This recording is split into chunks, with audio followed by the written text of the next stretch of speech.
So we've been talking a bit about post-rotation, and seeing all these new cards and strats is always refreshing.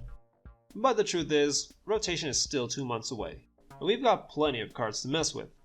A meta where Zorg is king, where Charizard, Pikarom, and Zapdos are still huge threats, and you know, those other decks that exist. Meh. Welcome to Standard Deck Building, featuring Dugtrio, the mole Pokemon. In my opinion, one of the things that makes the game a bit more fair is weakness. It gives it a bit of a rock, paper, scissors vibe.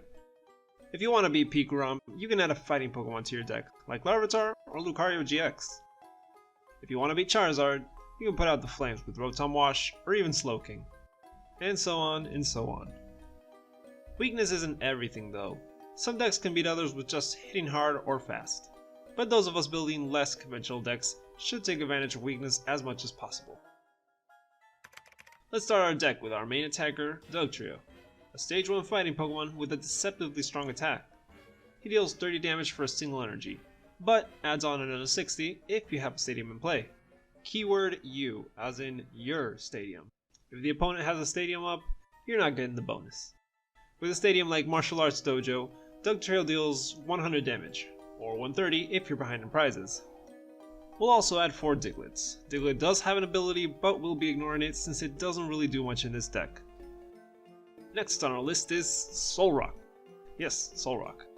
Its attack Solar Heat deals 20, plus an additional 20 if there's a stadium in play. You can boost the numbers with cards like Dojo and Diancie, making this quite the surprise attacker. Being able to knock out most Pokemon with 7 HP on turn 1 is no joke. That's why we're running 2 Solrocks, so we can start our games with it more often. If all else fails, you can always use Double Draw to draw 2 cards. We'll also be adding Buzzwole. It has a good amount of HP and a good attack in Sledgehammer. And finally Diancie. It's simply one of the strongest cards in our deck. You know him, you love him, it's Let Loose Marshadow. It's a good card that can annoy your opponent and refresh your hand at the same time. Any deck I run with this guy, I run 2 of. We're done with the Pokemon, so let's go ahead and look at the trainers. Starting off with Netball. We'll be adding 4 to fill our bench as quick as possible. 4 Ultra Balls to find any other Pokemon and also just remove any unwanted cards in our hand. And lastly, 2 Great Ball, just to have that extra boost in our setup. Besides drawing Pokemon, we want to draw cards in general, right? We'll add 4 Lillie since it's such a good draw supporter on your first turn, and pretty much the whole game. 3 Cynthias for just about the same reason, and 1 copy of Erika's Hospitality, since it's a really good card in the late game. Dugtrio is a bit fragile. He hits like a truck, but also gets run over by almost anything. You really want to pick your fights in order to overcome your opponent. These following cards will let you do exactly that. 4 copies of Custom Catcher. If you play 2 at the same time, you get to choose a Pokemon from the opponent's bench and put it in the active slot, making it easier to take out those sitting ducks like Tapu Lele, Dedenne, and any other thing that fears the wrath of Dugtrio. Add onto that 4 copies of Guzma. It may seem a bit excessive, but boy does it feel good to pick your targets pretty much the whole game. With that, we're adding 1 Escape Board, so we can have any of our Pokemon act as a pivot whenever we use Guzma. Without it, we'd be discarding energy every single time, and we really don't want that. Down to our last couple of slots, we'll add some key cards that will make the deck even stronger. 2 Choice Bands just so we can add more damage to the pain drain. Dugtrio ends up dealing up to 180 damage for a single fighting energy. We're also adding a single Rescue Stretcher just so we can retrieve Pokemon from our discard pile later on.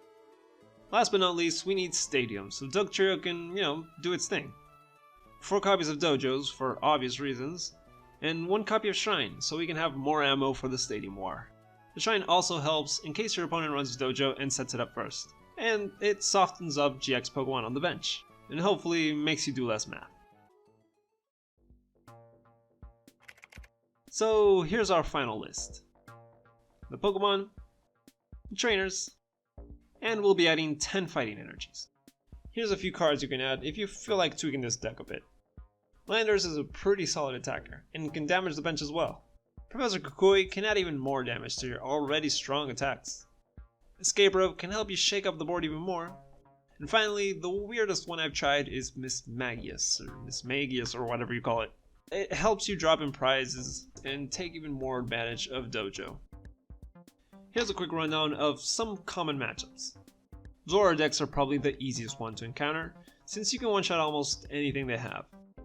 Pikarom is also very easy, unless they play a heavy Zapdos count and don't bench any GX Pokemon.